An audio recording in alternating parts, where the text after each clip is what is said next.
여러분 안녕하세요. 인하대학교 다문화융합연구소장 김영순 교수입니다.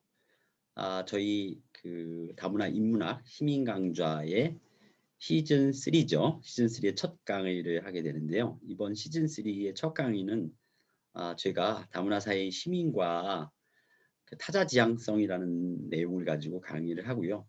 2회차부터 총 전체는 4회가 되고요. 2회차부터 3번을 우리 한국교원대학의 박병기 교수님께서 우리 전체적으로 우리 다문화 사회의 시민 윤리에 관련된 이야기를 말씀해 주실 겁니다.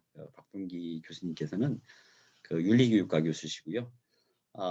특히 민주주의 사회에서 시민성에 관련된 연구를 오랫동안 해왔습니다.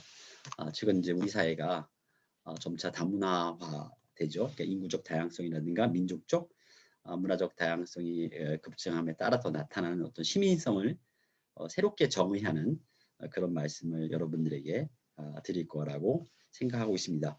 오늘 저는 이제 아까 제 주제에 대해서 다문화 사회의 어떤 시민이라는 그런 개념 그리고 그 시민이 지향해야 될 타자 지향성에 관련된 이야기를 함께 드리도록 하겠습니다. 지금부터 이제 화면을 공유해가지고 여러분들과 함께 이제 그 이야기를 나누도록 하겠습니다. 제가 봄이라서 좀 밝은 색깔을 가지고 왔는데요. 저희 여러분들이 이미 강의를 듣고 계시지만 저희 인하대학교 다문화융합연구소는 국내에서 다문화에 관련된 융합 연구를 행하고 있습니다. 이 다문화융합이라는 그 개념 자체가 학제 간 융합 연구라는 거죠. 그러니까 인문학, 사회과 과학기술을 비롯해서 인간 전반에 거쳐서 어떤 학문적인 재학문적인 입장들, 학제 간의 연구들이 다문화 문제를 해결한다는 거죠. 그러니까 문화 자체도 굉장히 다양하기 때문에 이 다문화 사회의 사회 문제에 접근하는 방법도 사회과학하고 가지고는 안 된다. 좀 학제 간 연구를 우리가 가야 된다라는 개념을 가지고 설립한 연구소고요. 저희 연구소는 아마 여러분들 연구소 홈페이지에 들어가서 보셨겠지만 두 개의 학과를 운영하고 있습니다. 다문화교육학과와 인문융합치료라는 학과를 저희가 운영하고 있습니다.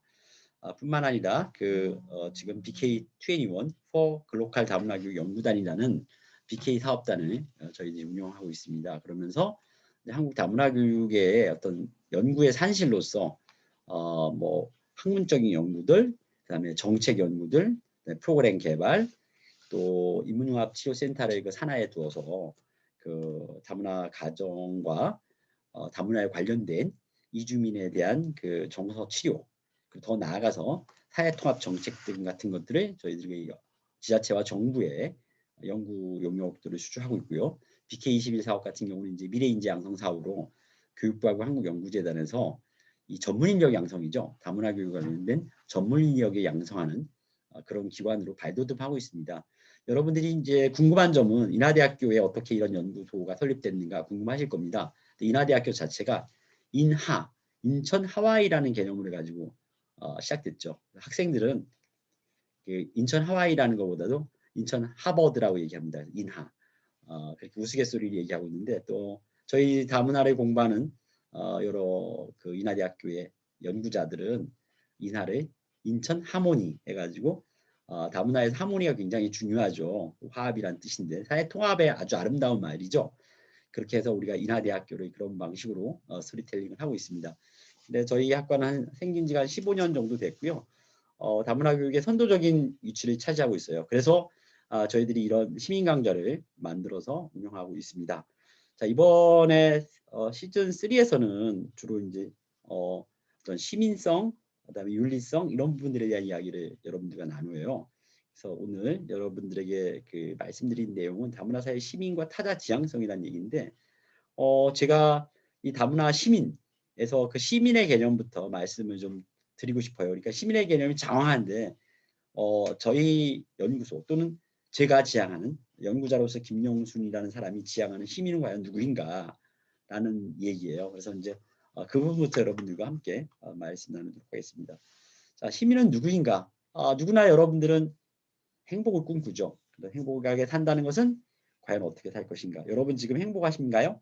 라고 여러분 물어봤을 때 자기가 저는 너무너무 행복해요라고 이야기하는 사람들이 그다지 많이 없을 거라고 생각하고 있습니다. 대부분 본인들이 조금 부족하다. 나는 왜 이렇게 운이 없을 건가? 나는 왜 이렇게 좀 하는 일마다 흔히 얘기해서 이제 뭐 재수가 없다라는 의미 쓰는데요. 그런 것들은 행복과는 좀 거리가 먼 거죠. 행복하지 않다라는 반증이에요. 행복한 사람에게는 아름다운 향기가 나죠. 스스로가 행복한 사람 근처에 가면은 이렇게 행복감들이 이렇게 밀려와요. 그래서 저는 행복하게 산다는 것 자체는 첫 번째는 뭐냐면 요즘 뭐 트로트가 유행이라 뭐 테스 형 뭐 이런 얘기 나오겠지만 소크라테스가 아는 것처럼 자기 자신을 알아나가는 거죠. 실제로 자기 자신을 안다는 것은 굉장히 어려운 일이에요. 자기를 성찰한다는 것, 자기를 반추한다는 것은 굉장히 어려운 일이지만 어, 끊임없이 고대 철학부터 지금에 이르기까지 모든 각 학문에서 자기 자신이 누군가에 대한 문제에 대해서 천착하죠. 나는 누구인가? 나는 왜 사는가? 이런 부분에 대한 것이 나 중심에 나라는 정체성이 무언가에 대한 끊임없는 그런 연구자들의 그런 이야기들이라든가 이런 게 왔어요. 그래도 아직까지 해결되지 못해요. 이 자기 자신이라는 문제가. 이 내가 나의 우주라는 것은 우리가 밖에 나타나는 우주만큼이나 아주 그 복잡 다단하게 움직이는 거죠. 특히 육체적 이런 부분들 우리가 흔히 얘기하는 물리적 육체적인 부분들은 의사들이 메디컬한 처치가 가능하지만 심리정서적 부분이에요. 심리정서적 부분도 이제 심리정서적인 부분에서 이제 심리학이나 치료학 같은 경우들이 이제 그 심리정서적 부분들을 관장하고 있지만 결국에 나의 문제인 거죠. 나의 심리, 나의 정서 이런 부분을 내가 어떻게 이해하고 할 수 있는가에 대한 부분이에요. 그것은 내가 만난 사건들이라든가 내가 만난 환경들에서 벌어질 수 있는 문제예요. 그래서 두 번째 문제는 자신과 자신을 둘러싼 사회문화적 콘텍스트들을 그런 컨텍스트로 세계들이 표현되는데 그 세계를 파악해 나가는 거죠. 그러니까 알아나가는 것과 파악해 나가는 것, 즉 하나는 나를 알아나가는 거죠. 그다음에 파악해 나가는 것, 이 모두 자신이 세상의 지식을 습득하는 학습 주체라는 거예요. 세상에 널려 있는 지식들, 구성주의에서는 세상에 널려 있는 지식들을 자기가 자기도적으로 받아들이는 거라고 얘기하죠. 그렇게 나 스스로 또 세상에 있는 널려 있는 지식들을 내가 파악해 나가는 것들, 요것들이 이제 본인 스스로가 학습 주체가 된다는 걸 의미하죠. 이런 철학에서는 이익론이라고 얘기를 하고 사회학에서는 흔히 사회화 과정이라고 얘기하고 있죠. 그래서 1차 사회화 기관은 가정, 2차 사회화 기관은 가정 이외에 뭐 직장이라든가 학교라든가 이런 군대라든가 이런 개념들을 우리가 2차 사회화 기관이라고 합니다. 그래서 그런 사회화 기관을 통해서 우리가 사회화하는 과정이죠. 최근 들어서 이제 대중매체도 사회화 기관, 2차 사회화 기관으로 이제 간주한 연구자들도 있어요. 그래서 사회화는 끊임없이 일어나고 인간이 태어나서 죽을 때까지 사회화 과정을 겪는 거예요. 결국에는 저는 그거를 이제 학문하는 인간. 그래서 저는 이제 이런 얘기를 학문 수행자로서의 시민이라는 개념을 여기서 이제 가져옵니다. 그래서 제가 이제 그 시민의 얘기를 했으니까 물론 이제 이해차라든가 이런 부분에서 시민에 대해서 좀 더 깊이 있게 다루겠지만 잠깐 이제 시민이 어떻게 탄생됐는가를 좀 말씀드리고 싶어요. 고대 그리스의 폴리스 공동체라든가 로마의 공화정에서도 이제 시민에 대한 이야기가 나옵니다. 근데 그때는 여러분이 아시다시피 시민의 자격이 굉장히 제한돼 있었어요. 그러니까 본토 출신의 성인 남자들에만 한정되었었죠. 그런 의미는 현대의 민주주의에서 얘기하는 시민과는 굉장히 구별이 됐죠. 당시에는 이제 지역 또는 계급적 한계를 벗어나지 못했다라는 비판을 받을 수밖에 없었습니다. 원래 로마 자체가 다수의 피정복 외국인의 유입으로 이제 구성이 됐고 그러다 보니까 시민의 구성도 이제 더욱 다양해졌었어요. 이와 같이 그 공동체 정치 권력 주체로서 시민이라는 개념이 18세기에 이제 와서는 이제 프랑스 대혁명 여러분 잘 알 겁니다. 18세기 시민혁명에 와서는 이제 민주주의의 자결권, 자기 결정권이라고 하죠. 연결이 됐고, 그다음에 왕조국가 체제를 타도하는 이념으로 작용하기 시작했어요. 물론 아이러니하게도 이제 일본이나 영국 같은 경우는 왕이 존재하는 민주주의국가죠. 굉장히 특이한 형태인데 이렇게 이제 사실 왕조국가 체제, 왕이라는 개념이라는 것은 세습에 의해서 일어나는 지위 획득이죠. 흔히 우리가 얘기하는 이제 사회적 지위라는 게 사회학에서 나오는데 민주주의에서 가장 강조하는 사회적 지위라는 것은 지위 획득을 어떻게 하는 거예요? 본인이 노력으로서 본인이 성취함으로써 하는 지위죠. 그래서 우리는 그것을 성취지위라고 그럽니다. 근데 뭐 아버지가 왕이고 또 아버지가 어디 그룹의 회장이고 이거 뭐 아버지가 뭐 판검사고 뭐 이런데 그것을 그대로 물려받는 것. 물론 그 안에는 이제 뭐 다른 시스템들이 작동하겠죠. 최근에 들어서는 우리가 그런 얘기 많이 합니다. 그 계급의 뭐랄까 세습화라고 하는데 그 계급을 세습시키기 위해서 어떻게 해요? 그 공교육이라는 제도를 이용하는 거죠. 그래서 그 사약에서 굉장히 비판적으로 보는 게 그 계급의 재생산이라고 이제 브루디에의 문화사회학자인 브루디에의 개념인데 계급 재생산을 위해서 현대에 들어서는 어떻게 해요? 다 현대는 민주주의이기 때문에 공정한 기회에 의해 가지고 지위를 획득하는데 그 공정한 기회 자체도 어떤 그 안에 계급이 개입돼서 그러니까 공교육 같은 경우도 그래요. 공교육이라는 제도를 잘 이용하는데 뭐 과외라든가 이런 걸 통해 가지고 자기 자식들에게 자기가 가지고 있는 직업을 승계하는 것도 어떻게 보면은 이제 성취주의보다는 성취주의의 탈을 쓴 세습주의라고 비판하는 연구자들이 있어요. 근데 아무튼간에 제가 얘기하고 싶은 건 뭐냐면 민주주의 사회에서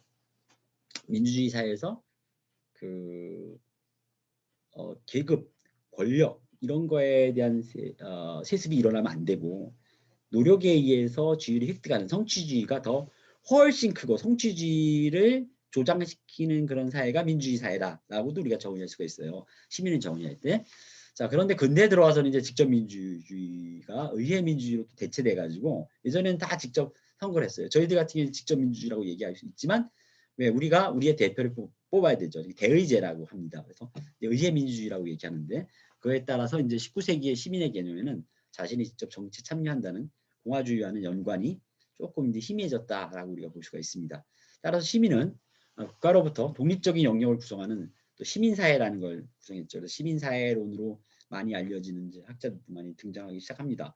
그래서 시민사회론이라서 시민에 의해서 주도되는 사회죠. 그러니까 시민이 정치 참여를 하는데 물론 정치의 시스템에서는 대의제지만 뭐 NGO 같은 또는 그 우리가 흔히 얘기하는 NPO 같은 그러니까 시민단체들이 늘어나기 시작했다는 거예요. 최소한의 기본적 자유권을 갖춘 가운데 자율적 결정에 따라 사적 이익을 추구하는 그런 이제 시민단체들이 늘어났다라는 부분이에요. 자, 그렇다면 시민은 과연 어떤 자질을 갖춰야 할까라는 부분인데 사실 국민이나 시민 모두 국가의 구성원으로 말하자면 전체로서의 국민, 피플이라고 하죠. 그리고 국가를 공동으로 소유하는 주권 참여자로서는 이제 시민이라고 얘기하죠. 이런 시민과 국민에 대한 개념은 20세기에 들어서 하나의 전환기를 마련하기 시작했어요.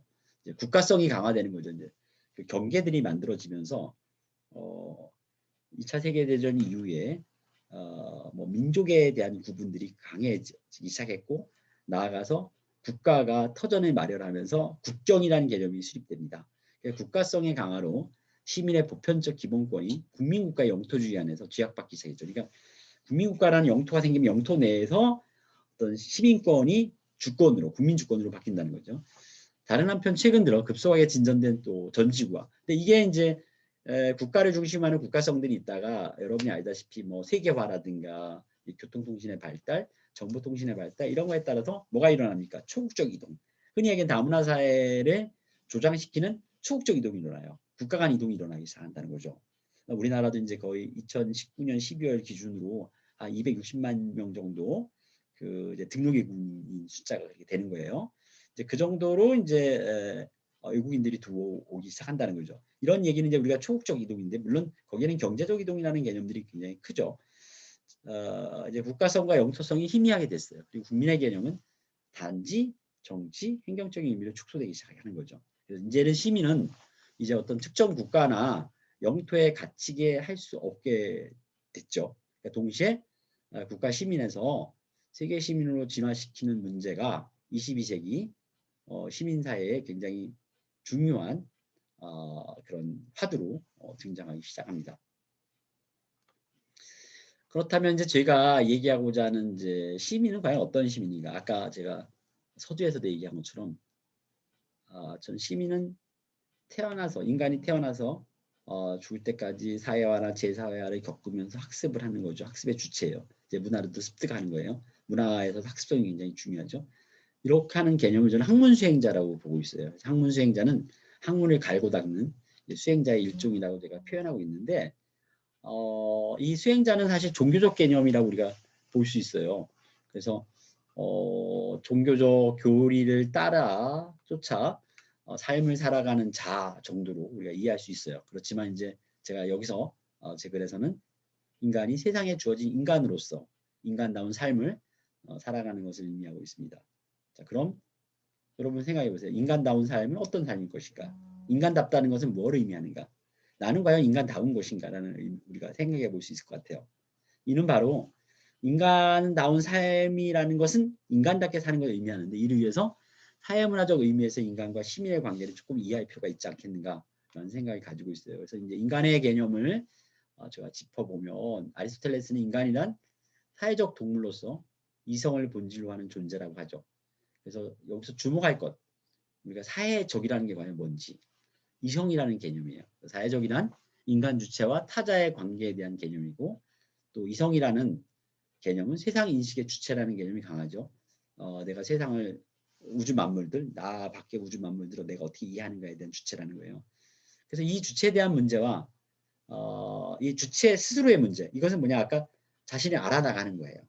자, 그리고 주체와 타자 간의 관계적 문제. 그래서 우리가 주체를 얘기할 때 이거를 이제 하이데거 같은 경우는 여러분이 알다시피 다자인 존재라는 게 현존재라는 개념이 있습니다. 현존재가 있고 존재 밖에 머무르고 있는 그 타자들. 그러니까 이 타자들이란 꼭 사람이 아닌 모든 것들이 세상을 구성하는 모든 것들이 될 수가 있어요. 이 타자들에 대한 타 존재들이 이제 타자로 표현되는데 이 타 존재라고 하는 거와 현 존재 사이에 각각 공동 존재라는 게 개입한다는 거죠. 미트자인이라는 게 개입을 해요. 그 미트자인에 의해 가지고 우리가 이제 서로를 이해하거나 소통할 수 있는 고리를 얘기합니다. 그래서 저는 이 주체에 대한 문제 알아나가는 거와 주체와 타자 간의 문제 파악하는 것에 대한 문제로 소급해 볼 수가 있다는 거죠. 그래서 알아나가는 것도 그렇고 파악해 나가는 것도 학문행위라는 거예요. 학문이라는 게 꼭 저처럼 교수들, 연구하는 연구자들만이 아니라 모든 시민이 공부하는 시민, 학습하는 시민인 거죠. 그게 이제 여러분이 잘 아는 이제 평생교육의 개념이에요. 그래서 이제 우리가 흔히 얘기하는 롱텀 러닝이라고 얘기하는데 우리가 평생 동안 살아가면서 학습을 하는 그런 개념을 이제 시민이라고 대입해서 제가 얘기하고자 합니다. 자, 그러면 좀 칸트 얘기를 잠깐 하는데 여러분 칸트의 비판 철학 다 알 거예요. 3대 비판서가 있죠. 순수이성 비판, 실천이성 비판, 판단력 비판이 있는데 이 칸트의 본인의 어떤 본질적인 주제들, 나는 무엇을 알 수 있는가에 대한 인식론적 문제들, 나는 무엇을 해야 하는가, 무엇을 해야 하는가에 대한 어떤 행위론적 입장들. 그래서 나는 무엇을 알 수 있는가의 인식론적 입장은 순수이성 비판이죠. 사유에 대한. 그리고 나는 무엇을 해야 하는가라는 부분들, 이건 이제 어떤 실천이성 비판으로 해서 윤리학적 측면입니다. 자, 나는 무엇을 희망해 좋은가, 이게 이제 사실 판단력 비판이라고 해서 미학의 어떤 이제 시발점을 주고 있는 내용이에요. 자, 이것의 핵심은 다 인간이란 무엇인가에 대해서 맞춰져 있다는 거죠. 이성은 아까 제가 인간에서 이성의 얘기를 했지만 이성은 상위 능력으로서 지성과 감성을 통제하고 있죠. 그다음 감성의 시간과 공간의 직관 형식으로 하는 현상을 수용하기도 해요. 뿐만 아니라 순수지성이라는 걸 발동시켜서 협동을 수행하는 겁니다. 그래서 인과적 인식을 산출하는 능력이 바로 이성이죠. 이성은 늘 자기 비판, 그러니까 자기를 알아나가는 거죠. 자기 비판의 능력을 지니고 있어요. 그래서 신과 내세, 뭐 영혼의 불사라든가 의지의 자유에 대해서도 딱 단호하는 것을 자제하는 그런 것들을 가지고 있죠. 하지만 실천적 사용에 있어서 그러한 제한이 넘어서는 권능을 스스로 인정하고 도덕 법칙의 정립자가 되기도 합니다. 나아가 인간은 이성의 확장으로서 판단력을 갖게 되는 거고 이 판단력은 자연의 궁극적인 목적에 관해서 인격으로서의 인간의 완성에 있다라고 얘기하고 있다라는 거죠.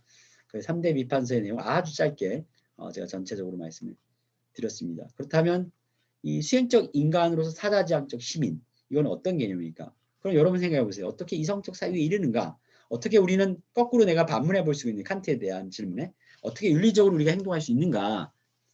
어떻게 자기 인격을 완성해 갈 수 있는가? 이러한 질문들을 우리가 던져볼 수 있어요.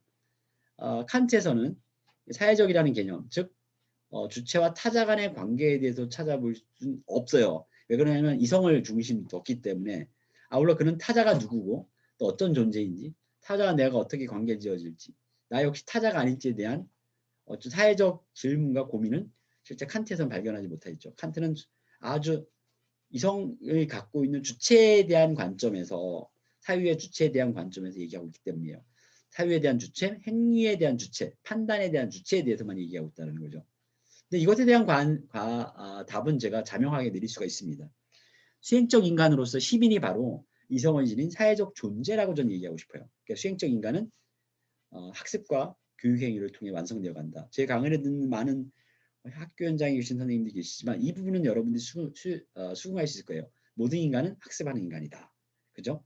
근데 이 학습하는 인간이라는 자체를 저는 이제 수행적 인간이라고 그러는데 이게 이제 학습과 교육 행위를 통해서 수행적 인간이 완성되어 간다는 의미로 이해하면 됩니다. 그래서 시민이 되어 간다는 것 이것은 학문의 본래 의미인 배우고 묻는 행위라는 인간의 학문적 수행성을 의미합니다. 학문에서 학은 배울 학자죠. 물을 문자잖아. 배우고 묻는 거라는 개념이에요. 그 개념을 좀 더 제가 말씀을 드리고 싶습니다. 학문이란 과연 무언가라는 거죠. 학문은 저는 이제 지식 체계로서 학문과 또 활동으로서의 학문을 이렇게 구별해서 얘기하고 있는데 이런 두 가지 차원으로 규정하는데 이 지식 체계에서 학문은 이제까지 어떠한 분야의 학자들이 발견해놓고 추측해놓은 개념을 중심으로 해요. 그러니까 우리가 논문을 쓰거나 연구를 할 때 선행 연구, 어떤 연구자가 얘기한 것들, 이야기하고 찰 때 하는 것들이 바로 지식 체계에서 학문이라는 거죠. 우리가 책을 읽는다. 이것도 지식 체계에서의 학문에 대하는 건데 책에 있는 지식들은 지식 체계에서 학문이에요. 근데 내가 그걸 읽는 행위들, 독서하는 행위는 활동으로서 학문이라는 거죠. 그래서 여기 이제 활동으로서 학문은 탐구 방법을 중심으로 수행하고 이를테면 현재 시점에서 학문하는 사람들은 기존의 연구자들이 축적해 놓은 개념과 탐구 방법을 활용해서 자신의 관심 분야와 관련된 현상을 이해하는 활동을 하죠. 그러니까 이런 논문을 쓴다든가 그 논문을 쓰기 위해서 선행 연구를 보는 것 이런 것들이 다 활동이야. 근데 선행 연구 안에 있는 내용들은 뭐예요? 지식체계에서 학문. 그리고 그 지식체계에서 학문은 활자화된 것뿐만 아니라 음성화된 거라든가 혹은 뭐예요? 그 학과, 학문. 그러니까 이제 죄학문이라고 할 수 있는 분과들, 뭐 심리학, 경제학 이렇게 구성되어 있는 이런 시스템들. 그다음에 우리가 대학에서 보면 무슨 인문과학대학, 뭐 사회과학대학 이렇게 있던 어떤 체제들 이런 것들을 이제 사실상 전부 다 지식인이나 지식 체계로서의 학문을 기관으로 이해하는 건다는 거죠. 그런데 거기서 뭐 어떤 연구자가 논문 발표를 하거나 여러분이 독서를 하거나 이런 것들은 활동으로서의 학문으로 우리가 이해할 수 있다로 여러분들이 생각해 주면 좋을 것 같습니다. 자, 이렇게 지식 체계로서의 학문과 이런 부분들은 이제 사실상 여기 보면 이제 한자로서는 학문으로 되어 있고요. 영어로서는 사이언스, 그다음에 독일어는 이제 비센샤프트라고 얘기합니다. 그래서 단어의 뜻을 그대로 풀이하면 학문은 표현 그대로 배우고 묻는다는 것 제가 아까 말씀드렸죠. 그래서 진정한 삶에 접근해 나가는 의미예요. 그래서 물론 여기에는 아까 얘기한 것처럼 나를 알아나가는 것과 세상의 컨텍스트, 사회문화적 컨텍스트를 알아나가는, 파악해 나가는 거죠. 이 둘이 다 포함하는 거예요. 그래서 또한 이제 사이언스라는 것은 과학이라는 뜻이고 또 학문이라는 뜻을 사용하고 있고요. 이른테 인문과학이라는 게 휴먼 사이언스, 또 사회과학, 소셜 사이언스, 자연과학, 내추럴 사이언스 이런 용어를 사용하는데 여기서 학문 뒤에 붙는 사이언스가 바로 해당 학문이 넓은 의미의 과학이다라는 것을 의미하고 있습니다. 독일어에서는 이제 학문을 우리가 비센샤프트라고 해요. 그래서 뭐 경제는 비어트 비센샤프트라고 그러고 그 정신과학이라고 하는 인문과학은 가이테스 비센샤프트라고 그러죠. 이 비센샤프트는 원래 학문에 취하는 말인데 알림이라든가 통지, 보고라는 뜻. 여기에는 마치 활동, 이게 뭐 뭘 알리거나 뭐 통지하거나 하는 거죠. 이것은 이미 활동으로서 학문을 내포하고 있다는 거죠. 그래서 이 활동으로서 학문을 통해서 결과를 창출하고 이를 확산시키는 것을 연상하게 함으로 우리가 정의할 수가 있습니다. 자, 단순히 여러분들이 지식을 배우는 것이 학이고 그 지식을 주체적으로 이해하여 진정한 나의 것을 만들기 위해 비판적인 관점에서 반문하는 것이 문이라고도 할 수 있습니다. 그래서 유대인의 자녀교육 방법 잘 알 거예요. 이제 뭐 탈무드라든가 이런 데서 나오는 내용들 있고요. 여기서 보면은 하브루타 같은 데서도 이제 이런 내용들이 등장하고 있는데 유대인의 자녀교육 방식에서 보면은 이런 거예요. 묻잖아요. 유대인 부모들이 그들의 자녀들이 학교로부터 이제 방과후 집에 돌아오면 귀가해서 돌아오면 오늘 학교에서 너 무엇 배웠니? 라고 묻지 않는다라는 거예요. 뭐라 하냐면 너 학교에서 뭘 물어봤니? 물었니를 묻는다는 거예요. 굉장히 흥미로운 거죠. 또 뭐예요? 이 물음이라는 것은 불교에서 수행의 방편을 하면서 선문답에서도 물음의 중요성을 엿볼 수가 있죠. 뭐 선문답은 대화의 형태로 이미 깨친 돌이 닦은 스님과 제자 스님, 이 깨쳐야 하는 스님 사이에 질문과 답이나 깨친 스님과의 질문과 답을 통해 깨치지 못한 스님이 깨침을 얻고자 하는 것을 우리가 흔히 선문답이라고 하죠. 이제 화두란 용어로도 얘기를 하는데, 그러니까 질문과 답은 논리적으로 깨칠 수 있거나 어떤 이치로 생각해서 알아낼 수 있는 것이 아니라는 거예요. 대답한 뜻이 오히려 질문보다 더 크게 우리를 미궁 속으로 빠지게 해서 의심하고 질문하고 또 이 의심을 타파해서 바로 깨달음을 얻을 수 있는 건데, 계속 의심하고 질문하고 의심하고 질문하고 하는 그게 우리가 이제 학문적인 방법에서는 우리가 귀납법하고 연역법이 있지만 가추법이라는 게 있어요. 인덕션, 디덕션이 있지만 이 가추법이라는 압덕션이라는 개념이 있는데, 이 개념이 마치 여러분들이 흔히 이제 뭐 umberto 에코의 소설이라든가 또 아가사 크리스티의 그 추리 소설 같은 거를 보면 이렇게 뭔가 이렇게 법인을 잡기 위해서 쫙 추적해 나가는 과정들, 그게 계속 호기심을 던지고 하는 질문하는 과정들하고 똑같다는 거예요. 학습에서도 여러분 알다시피 끊임없이 묻는 것. 여러분 어린아이가 엄마한테 저거 엄마 뭐야? 또 가르쳐줘서 저거 엄마 뭐야? 계속 끊임없이 묻잖아요. 이 묻는 것들이 상당히 인식이라든가 세상을 파악하는데, 아까 얘기한 것처럼 이해하고 파악하는 데서 굉장히 중요한 이슈를 가져요. 그래서 여러분들이 토요 토론이 최근 들어서 이제 학문에서 또 이 학생들 학습에서 자기 주체성, 그다음 비판적 부분들, 그다음에 협동학습 이런 부분에서 새롭게 대두되는 하나의 학습법이다라고 우리가 이해할 수 있습니다. 그래서 이제 우리는 태어나서 죽을 때까지 의도하던 그렇지 않던 배움의 학과 묻는 문해 과정을 거치는 거죠. 그래서 제가 학문 수행자로서의 시민이 얘기하는 게 여기에 있는 거예요. 학문가 학문 수행자라고 했는데, 근데 이 이제 학문 수행자가 갖춰야 될 자질이 바로 이제 가장 큰 자질 중에 하나가 타자지향성이라는 부분들이 이제 제가 3부에서 얘기를 하게 됩니다. 그래서 가정의 사회화라든가 학교에서의 학습과 교육활동, 직장에서의 재사회화 모두 배움의 과정이지 아니한가. 이렇게 보면 인간은 생애 전 과정을 통해서 학습하는 존재로 역할한다라는 거죠. 그래서 교육학에서는 이를 평생교육이라고 하죠. 그 다음에 또 이 평생교육은 학교교육 영역과 사회교육 영역을 나누지만 그래서 사회교육의 영역으로 간주하기도 합니다. 그래서 제가 앞절에서 사회문화적 의미의 시민을 얘기했었어요. 근데 이것에 깔려있는 개념이 즉 학문 수행자로서의 시민이라는 거죠. 그렇다면 이 학문 수행자로서의 시민은 어떤 역량을 지녀야 하는가? 여러분 생각해 보세요. 민주주의 사회에서 시민이 가져야 되는 여러 가지가 있어요. 뭐 정치 참여도 있고, 뭐 부합리적 배분도 있고, 뭐 자기 책임도 있고, 뭐 이런 거 연대 의식도 있고. 그렇지만 학문 수행자로서 시민을 제가 정의했습니다. 학문 수행자로서 시민은 어떤 역량을 가져야 할까요? 한번 잠깐 생각해 봅시다. 자, 학문 수행자로서 시민에 대한 얘기를 하는데 이제 우리가 학문은 지식을 포함한 어떤 지식이든 그 자체로 완벽한 것이 없어요. 항상 일정한 둘레를 지닌 만큼 그 한계를 알아나가야.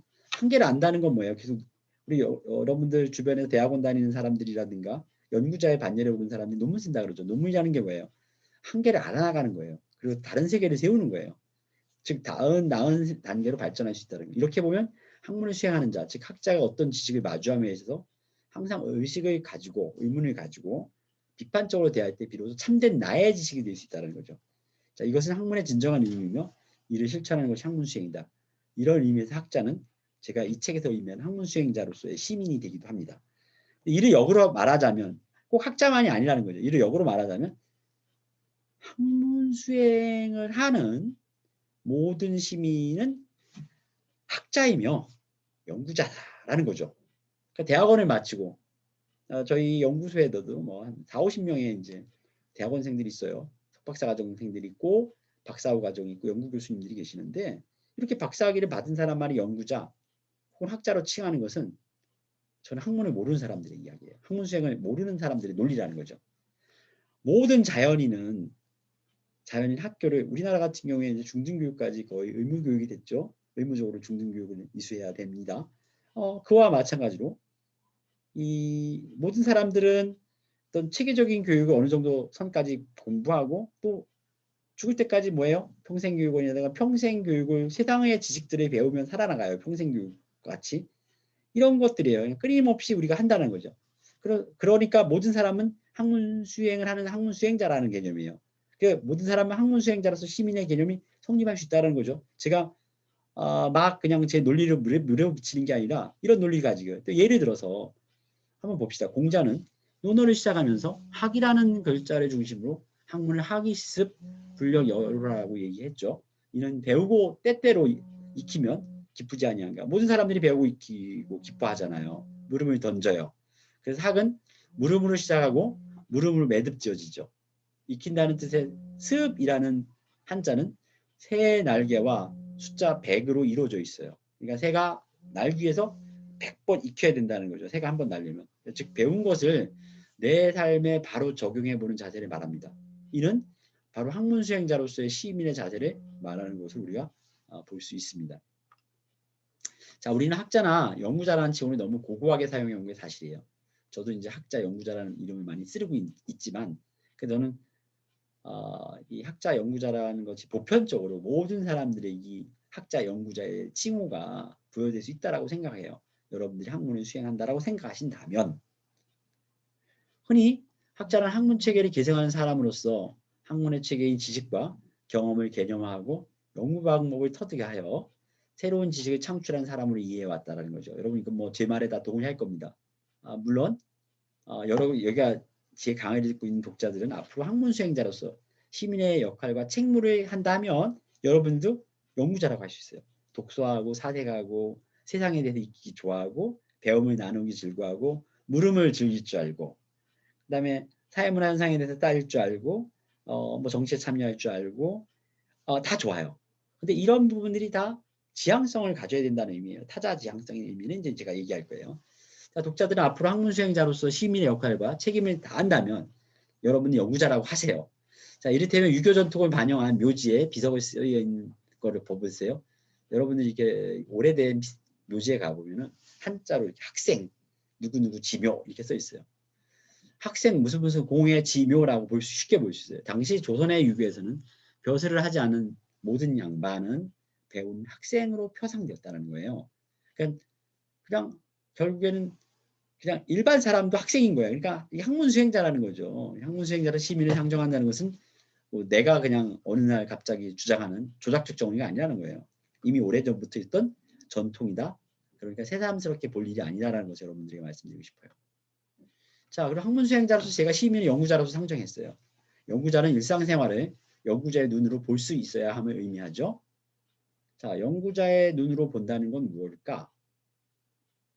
그렇죠? 흔히 연구자들은 연구를 시작할 때 연구 문제 자체에만 초점을 맞추어 그 질문의 답을 잘 줄 수 있는 연구 접근법에 집중하는 경향이 있습니다. 그렇죠? 그러나 보다 중요하게 고려할 것은 뭐예요? 연구를 준비하는 연구자는 먼저 세계를 바라보는 자신의 태도와 관점을 명확하게 할 필요가 있죠. 그런 이유는 현상과 사건에 대한 해석의 기준이 흔들려서 안 되기 때문입니다. 그래서 연구 수행 과정에서 이를 연구자의 관점 혹은 입장이라고도 하죠. 조금 전문적으로 말하자면 우리가 철학적 패러다임이나 이론적 렌즈라고도 합니다. 그렇다면 여러분들이 그런 이 연구자의 눈으로 본다는 것 그런 개념. 그러니까 학문을 수행한다는 것은 모든 세상의 모든 것들, 우주의 모든 것들을 연구자의 눈으로 봐야 된다는 거죠. 학문 수행자의 눈으로 봐야 된다는 것을 의미하는 거예요. 그래서 타자지향성이 요망된다는 거죠. 학문 수행하는 사람들에게 타자지향성이 요망된다는 의미는 굉장히 중요해요. 근데 여러분이 타자지향성 그러니까 뭐 사람에 대한 지향인가? 이렇게 생각할 수도 있어요. 근데 이게 타자에 대한 개념을 우리가 정의해야 되는데 물론 제가 죄송스럽게도 학문이 짧아서 미천에서 타자에 대한 정의는 이제 서양의 현상학자들을 좀 끌어들여서 논리를 펼칠까 그럽니다. 그 현상학에 들어서 비로소 이제 타자가 주목받기 시작했기 때문이죠. 그래서 한번 우리가 세 번째 이야기는 타자 지향성에 관련된 이야기를 하도록 하겠습니다. 여러분이 타자를 이해하기 위해서는 후설을 이해를 해야 됩니다. 물론 이제 최근에 한국 사회에서 타자라고 할 때 가장 거론되는 학자는 레비나스예요. 근데 레비나스라는 개념보다 그 레비나스를 이해하려면 그 전에 선조를 이해해야 되는데 이게 후설부터 들어옵니다. 그래서 그 이전에 많은 철학의 전통들이 주체와 우주에서의 사유의 문제들이나 아까 칸트처럼 행위의 문제들, 판단력의 문제들에 천착했다면 후설은 그 어떤 사건이 주는 현상의 본질이 뭔지, 본질의 의미가 뭔지에 이렇게 꽂히기 시작합니다. 그러면서 타자라는 개념을 철학적인 걸로 끌어들이기 시작한 최초의 연구자라고 우리가 볼 수 있죠. 물론 그 전에 타자에 대한 이야기는 많이 했었어요. 근데 현상학이 그걸 체계화하면서 이 후설 이후에 메르퐁티라든가 사르트르, 뭐 레비나스, 뭐 하이데거 이렇게 그 후대 학자들, 제자들 학자들을 이루어지면서 이게 타자 철학으로 발전하기 시작합니다. 자, 그래서 이 사람은 첫 번째 이제 감정이입적 타자 이해라 해서 본인의 이제 유아론, 그러니까 자신의 주관적인 개념에서 외적인 신체 지각, 외부에 있는 신체 지각이라는 부분들을 토대로 하나의 경험을 가지고 얘기를 합니다. 그래서 우리가 다른 사람을 공감하고 이해하는 것은 자신과 타인이 이미 공유하고 있는 세계에 주율이 기울여야 한다는 것에 대한 의도성. 그러니까 여기서 우리가 타자 지향성 그러면 타자를 지향한다는 개념보다 타자를 지향하는 의도성은 intentionality라는 것을 이미 갖고 있다는 의도에 대한 개념이에요. 그러니까 타자라는 개념이 세상에 타자라도 있다면 내가 타자를 지향하는 개념들의 의도를 가지고 있다는 거죠. 그래서 즉 타자들의 표현적 행동과 유의미한 행위에서 그들의 정치적 삶에 접근할 수 있는 능력, 컴퍼턴시에 대한 문제라는 것을 얘기하고 있습니다. 자, 그래서 이런 지향적 측면에서 파룸이라는 건 이제 독일에서 이제 파라고 그러는데 아인파, 다시테 아인파라 그러면 저건 짝이네 뭐 이런 개념인데 짝이란 개념이죠. 영어로 페어라는 개념이죠. 이는 타자에 대한 이해의 패턴이 어떤 침전 과정을 통해 점진적으로 확립되고 그럼으로써 이 이해의 패턴이 사후적 타자와의 경험에 의해 영향을 미치게 된다는 개념입니다. 그리고 이때 이 짝지음에 대한 의미의 전이가 한쪽 방향으로 일어나는 게 아니라 의미의 상호전이, 그러니까 타자와 상호전이의 의미가 일어난다는 거죠. 그래서 이 사람이 이제 상호 문화성이라든가 상호 주관성, 상호 주체성에 대한 이야기를 하게 됩니다. 그래서 서로 구성적으로 짝지어져 있다라는 것, 짝지어 짜여 있다라는 개념은 자기와 타자가 서로에 대한 존재라는 거예요. 그러니까 나라는 것 주체는 타자를 지향함으로써 성립되는 개념이라는 거예요. 그래서 이 상호 전이적 경험은 자기 혼자만의 경험으로 될 수 있는 것이 아니라 상호적인 경험이라는 개념을 얘기하고 있습니다. 그래서 후설의 타자에 대한 논의는 인식 주체인 주체가 내가 어떻게 타자의 마음을 이해하는지에 대한 초점이 맞춰져 있는 게 아니에요. 타자가 단순히 물리적 대상이 아닌 자신과 같은 동일한 인식 주체로 파악하는 데 초점을 맞추고 있다는 거죠. 그러니까 타자를 일단 정체성으로 인정하고 있다는 거죠. 그래서 타자에 대한 이해를 하기 위해 타자의 경험을 함께 나누려는 의지. 이제 여기서 공감이라는 개념이라든가 아까 얘기한 파룸이라는 어떤 짝지음에 대한 개념들이 이제 등장했다라는 거죠. 그래서 특히 그 이해가 복잡한 심리 현상인 경우 타자의 이해를 위해 더욱 경험을 나누는 의지가 필요하다. 이런 개념들은 사실 우리 연구자들 중에서 질적 연구를 하거나 뭐 상담을 하거나 정신치료나 정서치료하는 사람들에게는 굉장히 중요한 이슈를 이야기하고 있는 거예요. 그리고 이러한 의지적 타자의 이해는 신체적 지각을 기반으로 이해할 수 있고 이는 서로 상호적 공유성을 지니게 된다는 거죠. 상호 공유하는. 사실 이런 개념을 하이데거가 가져가죠. 하이데거는 후설을 비판하면서 이 존재론을 세웁니다. 그러니까 이 타자를 아주 존재로 인정을 해버리는 개념이죠. 자, 이렇게 주체들이 타자에 의해 형성된 주관적 경험인 공동마음, common mind가 바로 상호주관이라는 거예요. 나의 지각들은 나에게만 존재하는 것이 아니다. 모두에게 실제하는 존재로서 주관성을 제시하고 이는 대상들, 사건들, 행위들을 나의 사적인 것이 아니라 공공의 것, 함께 경험하는 것으로서의 상호 주관성을 설명합니다.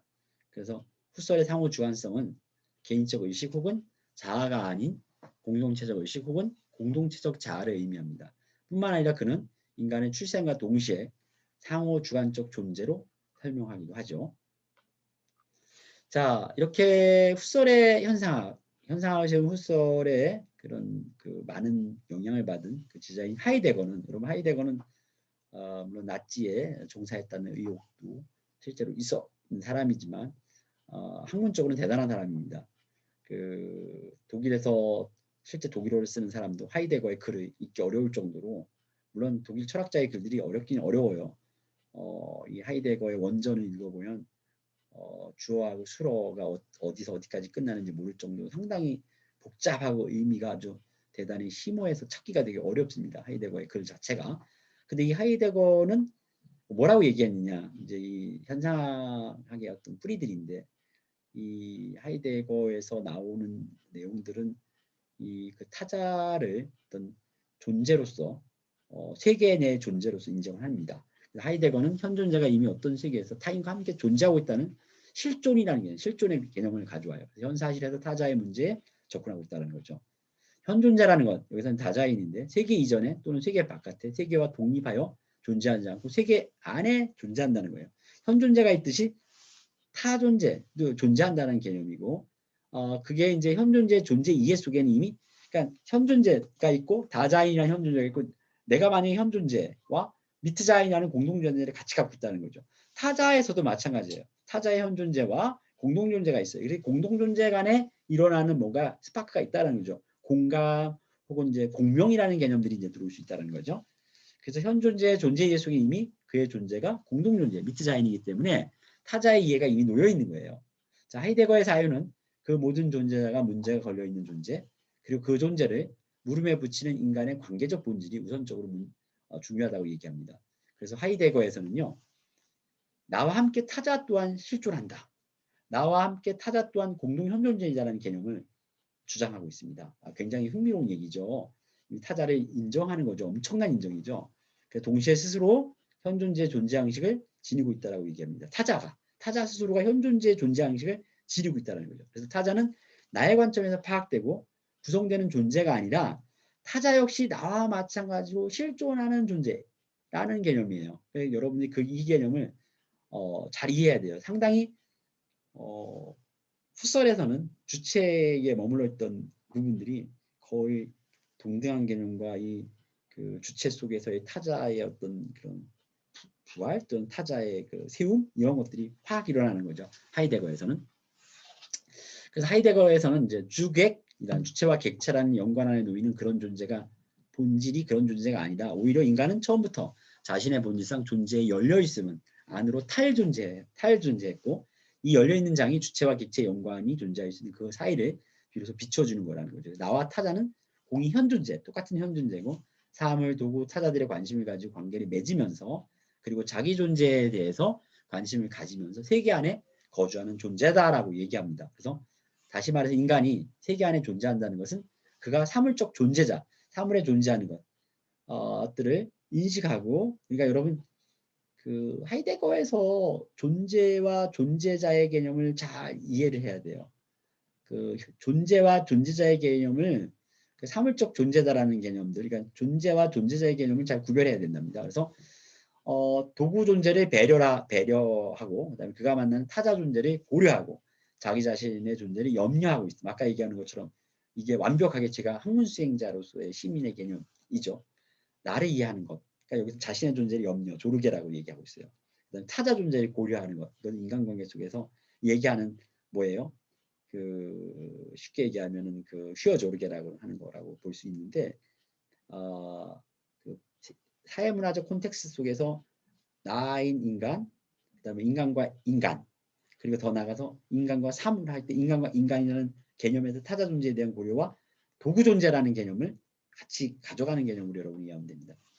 나의 현 존재는 자기 존재와 공동 존재이다. 그래서 타자의 현 존재 또한 자기 존재와 공동 존재이다. 여기서 자기 존재와 공동 존재는 구분되지만 분리되지 않는다는 점. 본래는 비본래적으로든 본래적으로든 타자 없는 나의 존재는 성립하지 않아요. 동시에 나 없는 타자의 존재도 성립하지 않습니다. 세계 안에서 누구나 사물과 도구 곁에 그리고 사람들과 함께 존재한다는 거죠. 그러하기에 공동 존재는 세계 내 존재의 하나의 실존론적 구성 요소라는 거예요. 그런 개념으로 하이데거를 이해하면 좋습니다. 다음에 메르 퐁티입니다. 제가 좀 빨리 얘기를 할 수밖에 없는 게 이제 시간도 좀 초과되는 것 같고요. 이 현상학에서 얘기하는 맥들을 좀 접해봐야 되는데 이 각각의 연구자들이 엄청난 산이에요. 그래서 제가 그냥 타자의 개념만 가져온 거예요. 여러분들이 이 앞에 얘기한 후설, 하이데거, 메르퐁티, 뭐 사르트르, 레비나스에 대한 각각의 얘기는 뭐 유튜브라든가 이런 책을 통해서 조금 그 지식을 더 습득해야 된다라고 생각해요. 그냥 여기서 제가 얘기하는 건 타자의 관계성, 이 사람들이 얘기한 타자의 관계성만 발췌해가지고 얘기하는 거라고 봅니다. 메로풍티 같은 경우는 이 후설을 이제 역시 후설을 비판하면서 이제 그 이제 신체적 또는 이제 감각적인 부분을 많이 강조하죠. 그래서 이제 메로풍티는 이제 감각의 현상학이라든가 뭐 신체 현상학자 이렇게 얘기할 정도로 그 어떤 신체에 대한 몸에 대한 그러니까 몸을 철학적으로 가져온 최초의 사람이라고 봅니다. 그러니까 서양 철학자 중에서 몸을 철학의 대상으로 갖고 온 거죠. 굉장히 어려운 내용인데요. 주로 다 의식이라든가 이성이라든가 이런 부분들을 철학적인 걸로 갖고 왔는 이 사람 몸을 갖고 왔다는 거죠. 나는 타자에게 간접적으로 다가갈 수밖에 없는데 그렇다고 해서 살아있는 몸과의 연관성을 떠나지도 못하는 것이 해가지고 몸에 대한 중요성을 얘기하고요. 타자로 접근할 때 어려움이 생기는데 이제 후설에는 살아있는 몸들을 살아있는 몸이니까 후설에서는 그 의도, 의향성, 의지에 대한 얘기를 했잖아요. 그래서 이 사람은 이제 메르퐁티에서는 이제 존재적으로 이어줄 공통에 넣을 소통의 살이 없다라고 해서 그 신체에 대한 개념을 끌어들입니다. 그래서 메르퐁티에서 살은 구체적 상호주관성, 다르지 말해 실질적 상호주관성이 상호 신체성을 구축하는데 긴박하게 교대되는 가역적 감각성을 보장하는 상호 신체성이라는 게 앞에서 상호 주관성이라는 개념을 이제 가져왔죠 후설이. 근데 상호 신체성이라는 개념을 갖고 오면서 주체들의 각각의 체현, 그 체현이라는 개념들이 이제 몸에 대한 개념이죠. 그 이루어지는 존재론적 격자인 세계로 열린 존재를 통해 신체 주체들을 실질적으로 연속시키고 있다고 얘기합니다. 그래서 주체들의 만남이라는 것은 주체들 각자에서만 일어난 사태보다 우선되고 또 각각의 대자 존재, 대자 존재라는 개념을 갖고 있는데요. 그것을 이제 능가하는 얘기라는 걸 합니다. 자, 사르트르는 뭐라고 얘기합니까? 사르트르는 이제 좀 타자를 부정적 관계를 봅니다. 이 사르트르는 이제 해겔의 변증법적 개념을 가져오면서 타자를 이해하는 거예요. 내가 주체가 정이면 반대 개념에 이제 타자를 놓고 봐요. 그래서 타인은 지옥이다라고 얘기할 정도로 그가 이 유명한 문장을 남겼죠. 사르트르는 이제 해겔식의 노인과 주인과 노예의 변증법에 착안했는데 이게 대타 관계를 기본 구도로 갈등 관계를 보는 사람이에요. 근데 이 사람은 이제 개별자의 나의 선택이 곧 인류의 초상화를 그리는 선택이 된다는 점에서 개인의 선택이 타인과 더불어 살아가는 세계 전체 내에서 나를 비롯한 인류 전체에 대한 책임을 가지는 선택이 될 수밖에 없다. 세계 시민적 구상도 사르트르가 얘기하고 있습니다. 이미. 그래서 이 사람은 사르트르는 시선과 시선의 투쟁으로 얘기를 많이 하는데요. 아까 갈등 구조로 본다 그랬잖아요. 나는 타자의 시선을 나의 행위의 한복판에 있어서 나 자신의 모든 가능성의 고차와 및 타유화로 파악한다라고 얘기합니다. 자, 뿐만 아니라 영원한 주체도 객체도 존재하지 않는 상황 속에서 타자를 객체로 머물러려 하라는 시선의 투쟁은 무한히 반복될 수밖에 없다라고 이제 사르트르는 타자를 그렇게 정의하고 있습니다. 레비나스에서는요, 굉장히 그 아주 중요한, 그러니까 후설은 주체에서의 의향성, 의도성을 가지고 타자 지향성을 얘기했다면 레비나스는 절대 타자론이에요. 그러니까 주체에 대한 것을 찾아볼 수가 없고 타자가 전체적이라는 거죠. 그래서 여기서도 이제 사르트르가 대한 얘기라든가 앞에 현상학자들의 얘기하고는 굉장히 다른 얘기를 하는데요. 물론 이제 사르트르와 레비나스는 공통적으로 타자와 마주하는 면대면의 구도를 제시해 하죠. 예를 들어서 그 타자의 시선이라고 얘기합니다. 그 시선을 이제 갈등적으로 보고 있다면 사르트르가 레비나스에서는 타자의 얼굴의 현현이라는 얘기를 해요. 그러니까 타자의 얼굴이 곧 나라는 거죠. 그런 개념을 가지고 옵니다. 타인과 주체는 비대칭적인 관계성을 가진다라고 얘기를 하고 있고요. 그래서 레비나스에 있어서는 약자라든가 가난한 자, 과부, 고아의 모습으로 나타나는 고통받는 타자의 얼굴에 의해서 내가 그 안에 출현하고 있다는 거예요. 그러니까 뭐예요? 나는 뭐예요? 환대해야 되는 거야. 무조건 타자를 환대해야 돼. 그것이 거의 절대 타자론인 거죠. 우리가 절대 타자 그러면 종교에서는 주님이라고 얘기합니다. 그러니까 하나님이 절대 타자죠. 종교학에서는. 그와 마찬가지로 이거는 그냥 부활한 예수의 모습인 거예요. 그래 내가 영접해야 되는 부분이라는 거예요. 그러니까 우리가 기독교식의 사고를 한다면 그 나의 타자들, 나 주체 이해의 타자들은 다 많은 죄를 대속한 예수의 모습이 있다는 거예요. 그런 의미를 여러분이 받아들이면 됩니다. 그래서 사르트르는 주체 탄생을 그려보고 있으나 레비나스는 책임을 지고 대속을 하라는 거죠. 절대적인 수동성 속의 응답자로서 나의 탄생. 주체가 대속성을 가지고 있다는 거죠. 그래서 표현적 측면에서만 사르트르는 주체 탄생을, 레비나스는 대상의 탄생을 말하고 있고 사실 동일한 메커니즘에 대한 진술이 아닌가라는 의심도 가질 수 있는데 그렇지만 이 비대칭적인 투쟁적 관계가 사르트에 있어서는 늘 바뀔 수가 있다는 것이고요. 레비나스는 이 비대칭적인 경사각을 절대 바꿀 수 없다는 거죠. 사르트르에서는 아까 얘기한 건 변증법처럼 이게 정반이 움직이면서 정반 합을 가져갈 수 있어요. 이게 뒤바뀔 수 있는데 아주 절대적으로 타자가 위에 있고 결코 전환될 수 없는 위치에 있다는 거예요. 레비나스에서는. 그래서 절대 타자론이라고 얘기한다라는 거예요. 그래서 타자의 부름에 절대적으로 복종할 수밖에 없는 나의 탄생을 그려보는 레비나스는 상당히 윤리학적이라고 볼 수가 있죠. 그러니까 제가 이제 이 주장하고 있는 것, 우리가 다문화사에서 시민으로 살아갈 때 타자지향성을 갖는다는 것은 후설에부터 시작해가지고 레비나스에 이르기까지 제가 어떠한 시각으로 타자를 바라보다라고 여러분들에게 말씀드리고 싶지는 않습니다만 핵심적인 사안 중에 하나는 타자에 대해서 고민했던 많은 철학자들, 고민했던 석학들이 있어요. 우리가 철학을 하는 이유들, 우리가 독서를 하는 이유들은 뭐예요? 그 저자들이 세상을 어떻게 그리고 있는가, 또 철학자들이 세상을 어떻게 인식하고 있는가 틀을 내가 배우는 행위예요. 학문적 행위라는 거죠. 여러분이 독서하는 거라든가 제 강의 듣는 것도 마찬가지거든요. 그런 것들도 그 다른 사람들이 경험한 것들에 대해서 여러분이 그 틀을, 인식의 틀을 내가 배우려는 의지라는 거죠. 자, 그래서 이제 조금 이제 제가 정리를 해야 되는데 이렇게 레비나스가 윤리학으로 향할 수 있었던 것은 주체성을 버려서라기는 분명해요. 근데 이제 물론 이제 사르트르 같은 경우에 이 주체성을 간직하면서 윤리적 측면에 나아갈 수 있을까에 대한 의문은 계속 가져갈 수밖에 없죠. 자, 지금까지 얘기한 타자 지향성을 한번 정리해 보겠습니다. 구설은 타자 지향성을 의도성이라고 얘기했죠. 그리고 하이데거는 뭐예요? 타자와 존재한다는 공동존재의 개념이죠. 그리고 뭐예요? 메로퐁트에서는 타자와 감각, 지감과 소통으로 설명하고 있고 사르트에서는 타자의 시선으로, 그 다음에 레비나스에서는 타자의 얼굴로 절대 타자론을 이야기하고 있습니다. 자, 그리고 이제 타자 지향성 논리에서 이제 전체적으로 제가 이렇게 정리를 해보면 타자의 존재는 철학적 반성에 있어서 아주 대단히 중요한 의미를 지니는 문제죠. 저도 이제 그런 문제를 학문 수행자로서 시민과 연결해서 말씀을 드렸고요. 현상학에 의해서 처음으로 부각된 주제들 중에 하나라는 것을 정리해 볼 수 있고 후설의 타자론은 이른바 자기 이입론이에요. 그러니까 우리의 타자 경험에 대한 지향적 분석이라는 형태로 전개됩니다.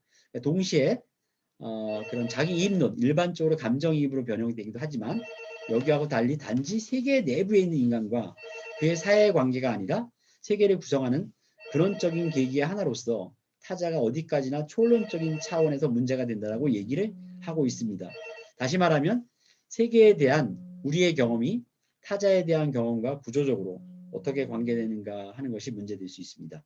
자, 자타의 관계, 자아와 타자의 인간관계는 서로 타인을 부정하는 상극관계, 타인은 지옥이다라고 말한 누가 있어요? 사르트르 같은 경우가 있기도 하지만 그러나 마틴 부버라든가 말세 같은 사람들은 자아와 타자의 인격적 관계와 비인격적 관계를 구별하죠. 그래서 인격적 관계에서는 나에 대한 2인칭의 너, 그래서 너와 나라는 개념이라고 해가지고 그 관계로 인적 개념 마틴 부버가 얘기하고 있죠. 그래서 대화의 중요성을 얘기하고 있습니다.